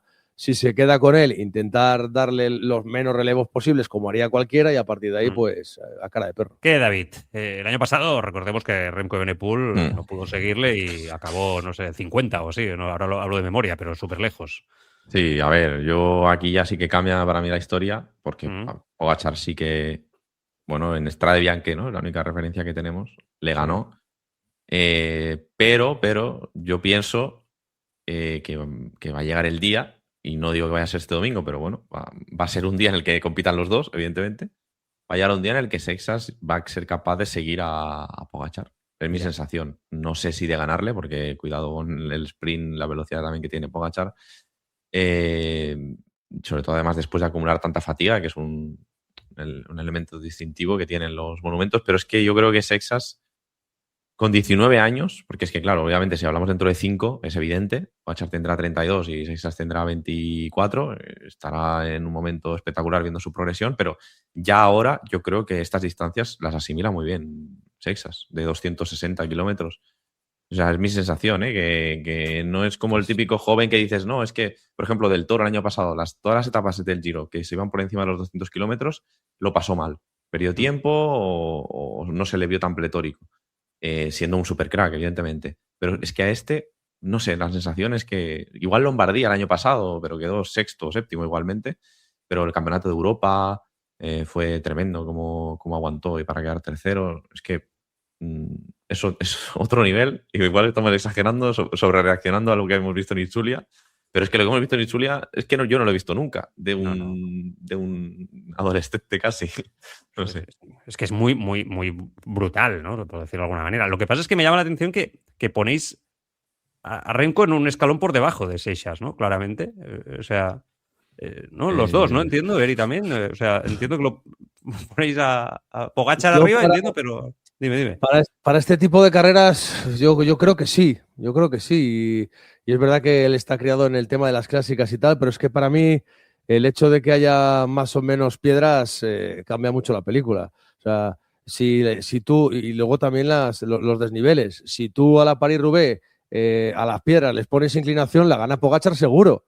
O sea, pero si no la gana Pogačar es porque no puede soltar a gente como Wout van Aert, precisamente pues porque no hay desnivel, ¿no? Y aquí creo que se dan todos los ingredientes para que Pogačar haga todavía un poco lo que quiera con la carrera, con todo lo que le pueda contestar Seixas, que es un poco el único que se le ve con esa facilidad y con esa capacidad ahora mismo de hacerlo. Ojalá pudiéramos decir lo mismo de Juan Ayuso, que muchas veces, ¿te acuerdas que cuando los mundiales comentábamos que era el ciclista español que más se podía adaptar al perfil de carrera de un día, como un mundial de arranca para y tal? Pues está muy lejos ahora mismo de esto y no pasa nada, las cosas son como son y yo creo que Pogačar todavía ve al resto del mundo como resto del mundo, pero que llegará un momento por edad, por fisiología y porque la gente crece, mejora y que siempre aparece alguien que te acaba jubilando, que Seixas esté a su altura y veremos cuándo es. La verdad que es un aliciente fantástico para poder ver la Lieja, ver hasta dónde llega Seixas en una carrera que yo creo que hay que estropear un día para poder ganarla. O sea, creo que es muy difícil ganarla la primera. Sí, es cierto. Sí, y yo creo que también Pogačar este año es más favorito todavía porque el calendario ha sido distinto. Va a descansar toda la semana. O sea, va a llegar con 2 semanas de descanso desde la París-Roubaix, porque el año pasado ya vimos que la fatiga que llevaba en Amstel era tremenda, que no te recuperas ni siquiera en una semana un profesional de una París-Roubaix tal y como se corre hoy en día, que son las más rápidas de la historia año tras año. Y bueno, pues llegar con ese descanso para mí lo va a convertir en un favoritísimo. O sea, no pongo en el mismo escalón a Seixas que a Pogačar yo, ¿eh? Me refiero, no. Igual sí que pongo a Seixas medio por encima de Remco, pero Pogačar no digo que vaya a ganar todo en 3 minutos, pero debería ganar en solitario, sería lo más normal. Sería lo más normal. El domingo. Hombre, Estamos de acuerdo. Lleva 4 días de competición, 3 primeros y un segundo. ¿eh? Es que es impresionante. Es fácil decirlo. Es impresionante. Ganador en 21, 24 y 25, 3 Liejas. Esta sería la cuarta, se la consigue el próximo domingo. A nivel de monumentos, el que mejor domina es Lombardía. Lleva 5, 21, 22, 23, 24 y 25. Y este año pues va a intentar ganar el sexto. Seguramente Lombardía es el que mejor se adapta a sus características. El segundo mejor de los monumentos que se adapta a sus características es Lieja, ¿no? Yo creo que estamos todos de acuerdo y a partir de aquí veremos qué pasa el domingo. Creo que lo va a hacer muy bien, barriendo un poquito para casa, Romeo. Y con eso voy a entrar en O Gran Camino para ir cerrando, porque me parece que está evolucionando mucho.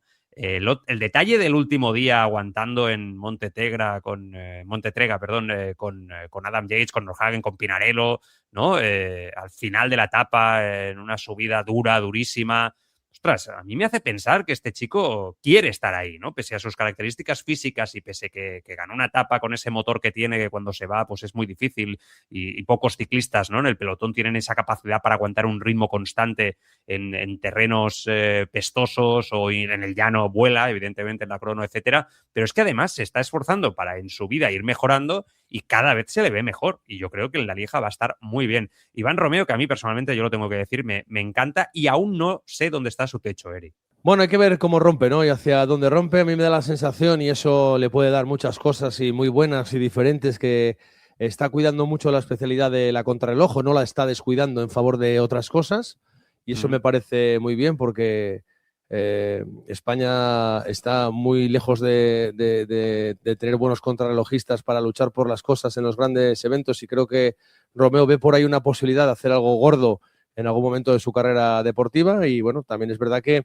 está el pan y la sal del resto del año y que hay que intentar subir lo mejor posible, manejarte lo mejor posible, pero yo creo que puede hacer una gran carrera tal y como se lo está planteando ahora mismo, como rematador en fugas, porque es muy listo, es muy valeroso, es muy valiente, es un tremendo competidor, llora cuando no gana. Eso, tenemos imágenes de él del Tour de Francia que dan hasta ternura, tiene mucha potencia, tiene rollo, puede tener una proyección en el tema más marketingiano también muy grande, porque es un tío que transmite, que dice cosas, frescura, juventud, y yo creo que lo que no hay que hacer es apretarles, ver dónde rompe. Él sabe cuáles son sus barreras.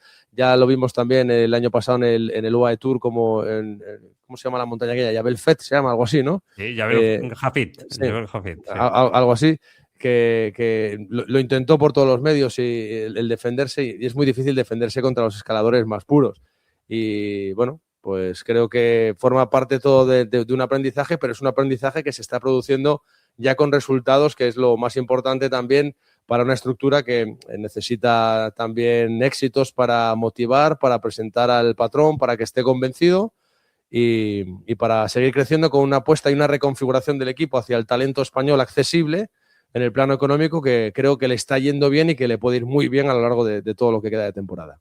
Sin duda. David, lo de Romeo y un poco Gran Camino también, que yo creo que es una prueba que se está afianzando. A mí me encanta, de verdad. Sí, yo creo que tenía que cambiar las fechas, o no podían ser 4 años seguidos cancelando etapas o recortándolas, porque es que matas una carrera así. Es verdad que la participación se ha resentido, o sea, ha sido una participación muy floja, pero creo que es cuestión de encontrar el hueco, o sea, de una vez te asientas aquí, de empezar a acostumbrar a los equipos. Yo creo que es una muy buena carrera para prepararse el Giro, ¿eh? O sea, de verdad lo creo, porque, como he dicho, las Ardenas, pues evidentemente son unas clásicas de mucho prestigio y los equipos le dan mucha importancia, pero para preparar el Giro, ya en el mes de abril, es que solo está el Tour de los Alpes y ponle que ahora o Gran Camino. No hay más carreras así de 3, 4, 5 días en este caso que te permitan probarte un poco sin tampoco excesiva dureza, ¿no? Para no acumular demasiada fatiga. Entonces yo creo que aquí van a encontrar un buen hueco. Me parece ideal porque ya estás bien entrada la primavera. Evidentemente pueden venirte una semana de lluvias. En Galicia siempre, da igual cuando la pongas. Pero ese frío extremo es prácticamente imposible que te lo encuentres. Así que un acierto. Y es curioso lo de Romeo, ¿no? Porque, como decía Eri, es un ciclista que para mí es distinto, sobre todo por el carácter que tiene, que le viene muy bien la mayoría de las veces, porque tiene, digamos que quiere ganar siempre, ¿no? Y que la derrota la lleva muy mal. El otro día vimos la otra cara de la moneda, ¿no? Como viniendo de un mes malo, ¿no? Porque abandonó París-Niza por la caída y luego se ve que tuvo algún tipo de caída más o de enfermedad, no sé exactamente, no me acuerdo, pero que ha tenido un mes malo de entrenamientos. Llega la crono, pincha y ahí se le ve, ¿no? Que su carácter pues sale por el otro lado, ¿no? De frustrarse, de no querer ya correr, y eso yo creo que lo irá mejorando con el paso de los años. Sí, pero rápidamente se mete en carrera y gana, después. O sea, quiero decir, sí, no, totalmente. Pero que luego él mismo dice, pues lo dijo en A Pie de Puerto, unas declaraciones, dijo, pues tendría que haber apretado, me arrepiento de no haber apretado en la crono, porque él pincha y ya luego dice, va, a tomar por saco. Claro. Y a lo mejor habría acabado en el podio, seguramente, ¿no? Pero que son cosas que yo creo que van dentro del pack, que es un poco como Remco, ¿no? Que se le critican las cosas, los gestos y tal. Yo digo, es que al final mientras no entren en lo sucio a nivel deportivo, que por supuesto Iván no ha entrado ni cerca, pero Remco en algún caso ahí ha estado rozando, mientras no entren ahí, que cada uno sea como es y que se muestren transparentes, porque al final estos personajes son completamente necesarios. Y Romeo, yo le pido a Movistar y le pido a él, que creo que además es un poco su idea, que las generales, si aparece la oportunidad, que se disputen, pero en líneas generales, así ha ganado ya 4 o 5 etapas sueltas, tiene que ir a cazar etapas. Pero él se está midiendo. Y yo, si me permites, digo que si me permites decir una cosa más de O Gran Camino, es muy justa la reclamación de Ezequiel Mosquera, que estuve charlando en el tiempo de juego el pasado domingo con él, del tema de la repartición de los puntos. Con esto de los trienios, los equipos quieren ganar los más puntos posibles, yendo a los menos sitios posibles, con sus grandes estrellas, y no tiene ningún sentido que ganar una ronda de una semana te dé los mismos puntos que ganar una clásica de un solo día. Entonces creo que hay algo ahí que hay que repasar, porque cuesta muchísimo organizar este tipo de carreras como Gran Camino, que son muy necesarias para prepararlas de 3 semanas, y creo que se tiene que favorecer un poco todo, y lo digo justo en la semana en la que empieza la Vuelta a Asturias, que vuelve a tener televisión después de tropecientos años, y va a ser un placer poder verla, pero se va a encontrar con el mismo problema. Lo hemos comentado antes, sin duda, la vamos a seguir esa vuelta a Asturias, y el tema de los puntos, y esto me consta porque además lo he hablado con gente de los equipos, los tienen amargados, ese tema, o sea, realmente, y mayoritariamente hay una opinión negativa al tema de los trienios ya después de unos cuantos años. En fin, vamos a disfrutar de estos días de una buena semana de ciclismo. El trienio. Exacto, ahora sí, ahora estamos en el primero, sí, correcto. En fin, vamos a disfrutar de una buena semana de ciclismo, lo comentaremos la semana que viene. Ha sido un placer escucharos, Eri, te escuchamos y gracias por el esfuerzo por la voz, Nada, hombre, a mandar, jefe. Un abrazo fuerte, cuídate mucho. David, lo mismo, un abrazo bien fuerte, Gracias como siempre por pasarte. Venga, un abrazo, Joan, hasta la Cuídate. próxima. Hasta la próxima. Adiós.